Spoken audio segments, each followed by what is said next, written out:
Hace aproximadamente 3 años que estoy en el negocio este de los libros de uso. Eh, Como todos los negocios, grandes o pequeños, empezó por una casualidad. De pronto me vi con una biblioteca insoportable, inmensa, que no tenía dónde meterla. Me mudé a un lugar muy pequeño y decidí probar ahí en el parqueo de Versalles con esto de la venta de libros. Me presenté con una mesita, la silla y un puñado de libros de lo peor, de los más malos, que siempre con el instinto de conservar los mejores libros, ¿no? Y esa mañana chico, parecía como una especie de sortilegio, un milagro, una cosa rara. Se vendieron unos cuantos volúmenes, me encargaron varios títulos, me dijeron, oye, tú puedes conseguir algo de los que siempre la gente encarga, sobre todo en literatura cubana, que son Lidia Cabrera, digo, sí, Lidia Cabrera, Fernando Ortiz, Guillermo Cabrera Infante. O sea, empiezan a encargar esos libros que son muy populares cubanos, y en medio de eso también vendo mis libritos que tenía. Le empiezo a tomar teléfono a las personas, a anotar el título que querían, y, y esa misma noche cuando regresé, que conté el dinero que había ganado más de lo que yo ganaba en un empleo de estos regular, en una factoría, en la construcción, en un pollo tropical, en esos trabajos terribles que hay aquí en Miami. Y nada, y empecé a pensar ya, desde ese momento empecé a pensar a crecer como negocio, cosa que no fue así para nada. De hecho, me he tenido que mantener con ese perfil bajo, tú sabes, porque lo que tengo es una licencia de vendedor ambulante.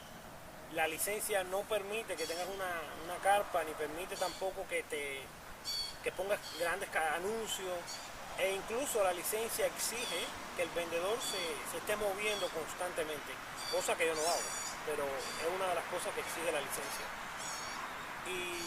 Y bueno, en nada, me empezó a gustar, me di cuenta de algo, empecé a aprender cosas de la literatura que no me había dado cuenta nunca.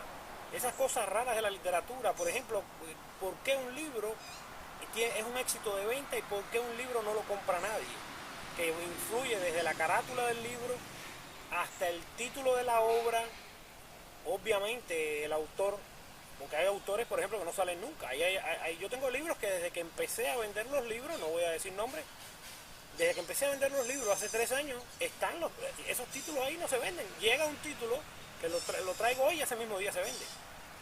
Pero nada, empecé a descubrir todas estas cosas. Me empecé a encontrar de nuevo con aquella etapa de mi vida en la que era yo el que iba a buscar los libros. Y recuerdo que en 100 y 51 había un viejo, un señor mayor, que yo de niño cuando iba bajando para la escuela, él tenía el negocio muy pequeño en un garaje, y él vendía libros, y yo le compraba los libros 25 centavos, 30 centavos, cosas así. Y muchos de aquellos libros yo los tenía después que restaurar en casa. Bueno, me empecé a encontrar de nuevo con este tipo de restauración de libros, que es una de las cosas que me encanta. Yo pienso que ahí también está el arte del librero, el poder coger un libro en mal estado y restaurarlo, ponerle lomo, pegarlo, borrarle las cosas escritas a lápiz. Entonces me empecé a encontrar de nuevo con este mundo. Eh, Empecé a encontrar el consuelo del escritor, que no solamente le interesa su obra, sino que también le interesa empujar la obra de otros autores. Nada, ahí empecé a encontrar la magia de esto de los libros. Luego después empecé a conocer gente interesante, las personas que se arriman a un puesto de libros, por lo general, aun cuando sean personas en algún sentido atorrantes, aun cuando lo sean, siguen siendo interesantes, porque van en busca de un libro. Empecé a darme cuenta también de la gran ignorancia que hay, personas que preguntaban por un título y se lo adjudicaban a otro escritor, personas que iban a hablar de arte y estaban hablando de Van Gogh y te estaban hablando de Picasso. O sea, empecé a encontrar con todo ese fenómeno. Fueron muchas las frustraciones al principio. Luego me acostumbré, me adapté, porque al fin y al cabo la vida es costumbre, la vida es adaptación. Uno se adapta a todo, uno empieza a comprenderlo todo, y las cosas horribles que uno pensó que nunca podría tolerar, las empiezas a tolerar. Yo veía en esto de los libros, lo veía todo. Ahí estaba mi vida, ahí estaban mis recuerdos, ahí estaban los nuevos amigos que iba a conocer. Y creo que ha sido una buena decisión. No sé por qué tiempo más me voy a mantener en esto de la venta de los libros, pero creo que ha sido una linda etapa. Me ha enseñado muchas cosas de la calle, sobre todo a lidiar con público. Yo no estaba acostumbrado a lidiar con público así en ventas. Yo creo que volver a la poesía es lo que nos va a salvar. Porque es que la poesía, aun cuando los poetas no sean del todo puros, la poesía sí lo es. La poesía salva. Yo quisiera, entre tantas cosas que yo quisiera para esta ciudad, por ejemplo, que se fundaran editoriales serias, que tuvieran algún tipo de criterio, algún tipo de concepto, tú sabes, que se reunieran fondos, que estas grandes instituciones que cogen las ayudas, que reunieran fondos y fundaran editoriales de verdad, tú sabes, como en España, como en México, como en Colombia, como en Chile, que todavía existen este tipo de editorial que no cobra, por ejemplo, al artista, al escritor por publicarle, que sometieran tú sabes, a investigaciones la obra de un artista, a ver hasta qué punto es auténtico o simplemente es un loro que está repitiendo lo que el otro dijo, que dijo el otro, porque eso es terrible. Yo creo que gran parte de la decepción que hay con la poesía es el chorro de malos poetas que hay.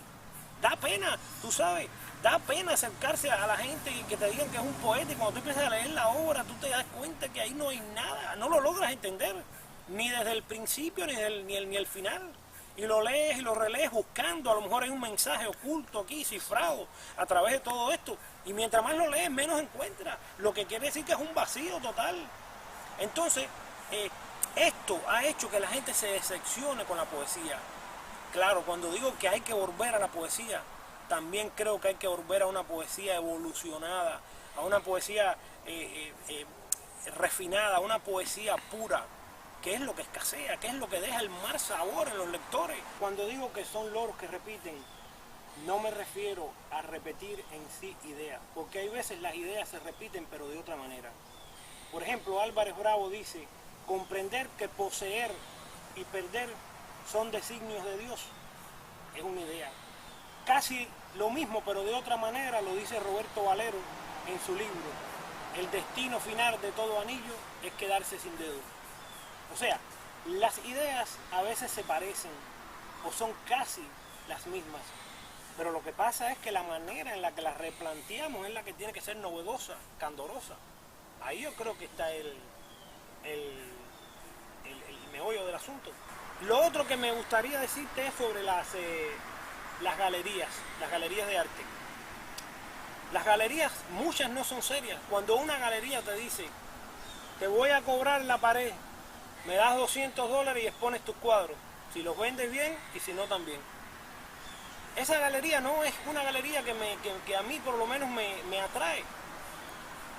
Cuando un galerista cree en las nuevas propuestas, cuando un galerista de verdad cree en el artista, empieza a trabajar con el artista a un 50% y lo empuja, comprende, porque es un galerista que está creyendo en el artista. Pero ese tipo de galería que te está cobrando la pared me parece tan mezquina, como cuando un individuo te invita a la radio y te dice que tienes que pagar $60 por 15 minutos de programa, cuando en realidad él debería pagarte a ti.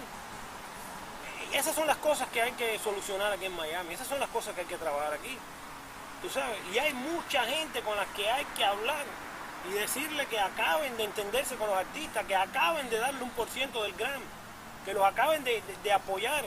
Hay alguna gente que lo está haciendo, en honor a la verdad, conozco gente que lo ha hecho. Pero hay mucha gente poderosa aquí que está cogiendo un GRAM, no vamos a decir nombre, pero está cogiendo un GRAM fuerte para empujar un proyecto, para empujar un festival. Y los artistas no ven nada. del grant. ¿Dónde se mete todo ese dinero?